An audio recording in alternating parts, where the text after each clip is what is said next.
રાજકોટથી આજની આ તમારી પીસી કરવાનું કારણ શું છે? કે આજે જે સાંસદની અંદર એ પાર્લામેન્ટ દિલ્હીની અંદર જે બનાવ બન્યો, જે માનનીય અમિત શાહજીએ 85 મિનિટનું જે ભાષણ કર્યું, તેમાં 11 સેકન્ડનો જે વિડીયો વાયરલ જે દેશની અંદર થયો છે અને આ દેશને નુકસાન થઈ રહ્યું છે. આજે આંદોલનો પૂરા દેશની અંદર આજે દલિત સમાજ દ્વારા કરવામાં આવી રહ્યા છે.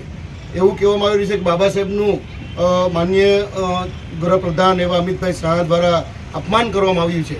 તે બાબતથી હું પણ દલિત સમાજના આગેવાન તરીકે દલિત સમાજમાંથી જ છું અને પૂરા ગુજરાતમાંથી ઘણા બધા મને પણ ફોન આવ્યા છે આ બાબતના.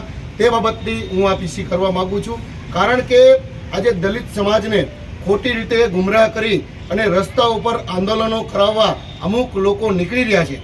તેના વિશે હું આપની સાથે થોડીક વધારે ચર્ચા કરવા ઈચ્છું છું, કારણ કે આજે અપમાન અને ન અપમાન, આજે જે કોંગ્રેસ જે ચર્ચા કરી રહી છે, કોંગ્રેસ જે વાર્તા કરી રહી છે, તે વાર્તા વિશે પણ હું કહેવા માગું છું. અને હું કોઈ ભાજપથી કે કોંગ્રેસથી કે કોઈના વિરોધથી હું વાત નથી કરવા માગતો, પણ એક દેશના ભારતીય એક નાગરિકતા તરીકે હું વાત કરું છું.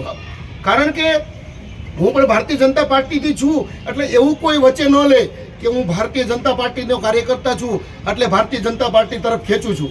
કારણ કે આજે કોંગ્રેસે જે આ દેશની અંદર અત્યારે જે કાર્યો કર્યા છે, જ્યારે બાબા સાહેબ આંબેડકરને 2 વખત ચૂંટણી હરાવવામાં આવી હતી નહેરુ દ્વારા, અને આજે ઇન્દિરા ગાંધીને જે બાબા સાહેબની સામે જે ચૂંટણી લડેલા તે ઇન્દિરા ગાંધીને પદ્મભૂષણ એવોર્ડ પણ આપેલો હતો.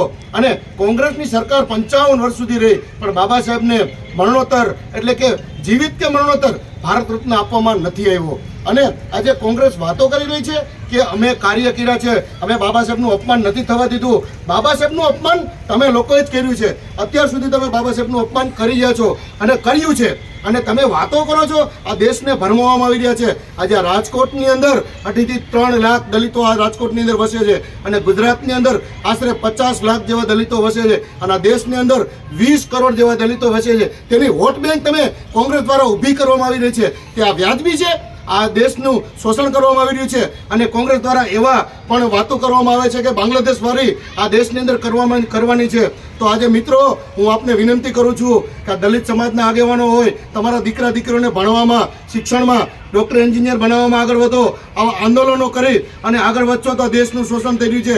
અને આપણે કોના સંતાન છીએ? ડૉક્ટર બાબા સાહેબ આંબેડકરના સંતાનો છીએ.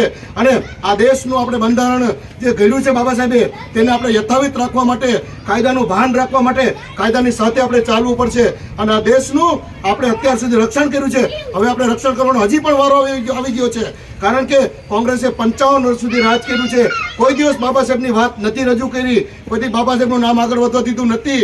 માટે હું આપને વિનંતી કરીને કહું છું કે આ ભાઈ કોંગ્રેસને હું કોંગ્રેસ કે ભાજપની હજી પણ વાત નથી કરવા માંગતો, પણ જે લોકશાહી છે તેને ટકાવી રાખવા માટે આપણે સાથે રહી અને આ દેશનું અત્યારે જે શાસન ચાલી રહ્યું તેમની સાથે હાલીએ, તેવી મારી આપ સૌને વિનંતી છે.